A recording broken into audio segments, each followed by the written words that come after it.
by every gentleman in the room that I, this day, declare with utmost sincerity, I do not think myself equal to the command I am honored with. Truly, there As is to pay, no man better sir, suited I to the beg leave task. to assure Really? the Congress that I as can no think of several. pecuniary consideration could have Charles tempted me to have Lee. accepted this arduous employment at the Do I expense know of my you? domestic ease I would not and expect you happiness. to remember. I do Come, not Connor, wish to make there's someone any I want profit you to from it. meet. I will keep an exact account of my expenses. Sorry to pull you away Those, like that, I but doubt not they the will last discharge, thing we need and is that the is two all of I you desire. coming to blows. Now, Connor, allow me to introduce you to our newly appointed Commander-in-Chief, George Washington. Ah, so you're the one who saved Sam and John at Lexington. It was the Patriots who did that. I merely lent support. As humble as he is brave, we could use more men like you. I'm sorry, but if you'll excuse me, I should attend to Charles over there. He looks none too happy about being passed over for command.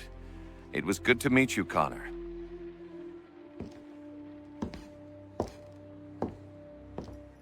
Tell me you have news of Pitcairn. I'm told he's taken shelter in Boston, where he's guarded by 1,000 redcoats. The only way you're gonna get at him is if we draw him out. And lucky for you, we're launching an offensive against the city in order to do just that. Israel Putnam has been given command of our forces. Present this to him and he'll provide whatever aid you require. You'll find him at the encampment on Bunker Hill. You have my thanks. No need. It's the least I could do. Pitcairn's a dangerous man. The sooner we're rid of him, the better. I would say the same of Charles Lee.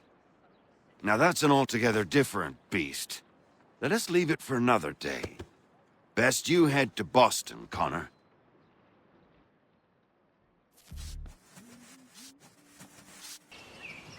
On whose orders? Samuel Adams.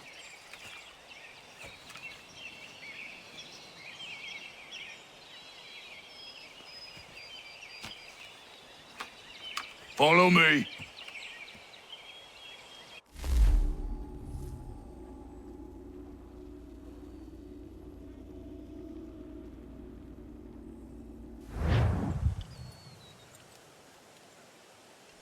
This is not Bunker Hill. Aye, it's Breed. There's been some disagreement as to where we should encamp. Any news from Boston? The Tories aren't moving, and any time we try to press them, we lose a dozen men. I think Putnam and the others plan to assemble artillery on these hills. A good shelling might make the Redcoats rethink their strategy. And what of John Pitcairn? That bastard's the cagiest of the bunch. He's appeared time to taunt us, or send regards by way of cannon fire. It's all right, though. He'll have what's coming to him soon enough.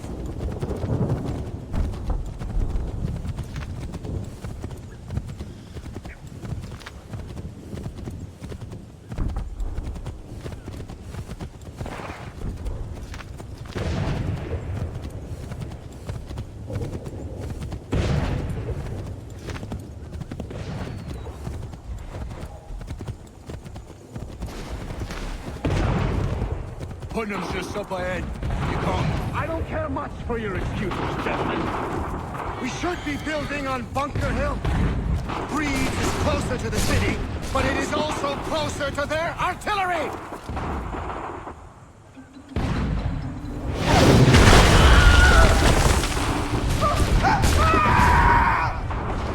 I rest my case. I'm going back to Bunker Hill. Good day, gentlemen! General Putnam. What? I am looking for him. I was told you would be able to help me find him. He's tucked away inside that city with no reason to leave. As long as that ship continues its assault, we'll never flush him out. But if the ship was silenced, Oh, then Pitcairn might be forced to get off his arse and come forward. I shall fly this flag to signal my success. And I shall speak fondly of you at your funeral.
The enemy advances, and we tremble.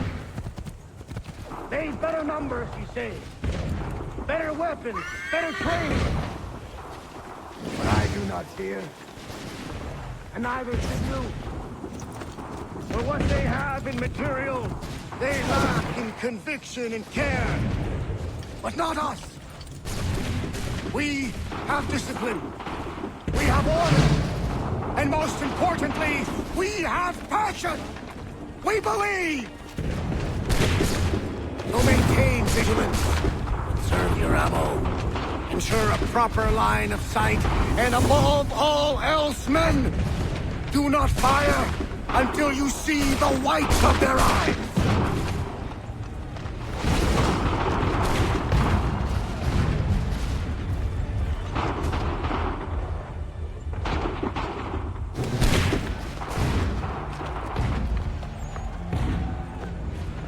Well, I'll be damned.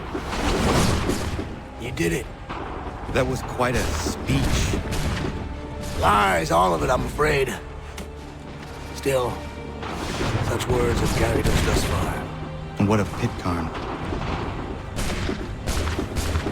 He's left Boston, as I said he would, and set up camp on Molten Hill. There's no good way to get at him. Not with that maelstrom roaring down below.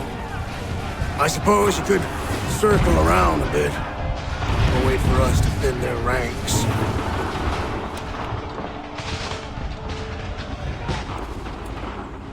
There is no time. I will have to chance a direct approach. That's twice today you've proposed the impossible. I see no other choice. Not because you're mad as a March hare, son. I expect an apology on my return.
Target, to me. We must defend them.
Why did you do this? To protect Adams and Hancock and those they serve. You meant to kill them. Kill them? Are you mad? I wanted only to parley. There was so much to discuss. To explain. You put an end to that now. If you speak true, then I will carry your last words to them. They must lay down their arms. They must stop this war. Why them and not the Redcoats? Do you not think we asked the same question of the British? These things take time.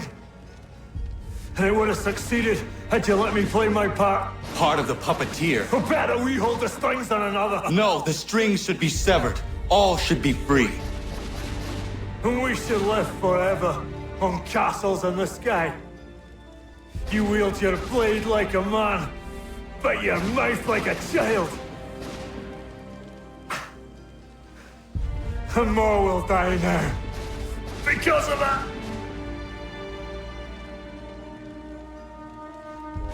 Sahoin jänerene o teenam da setakwe. Sinio ne jaho teena tam da setakwe.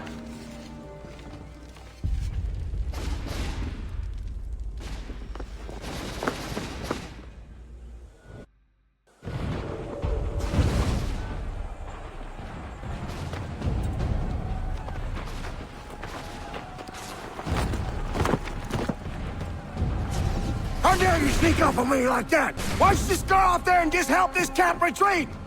Don't ever do that again, you hear me? God damn it! General Putnam. You live. The same cannot be said for Pitcairn. Well done, I suppose. But it matters little now. I'm ordering a full retreat. We have lost too many in exchange for too little. If the Tories want this hill so badly, let them have it. Boston is the true prize. We have a bigger problem. What do you mean?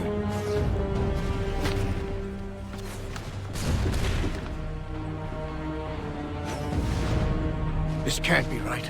It says they plan to murder Washington.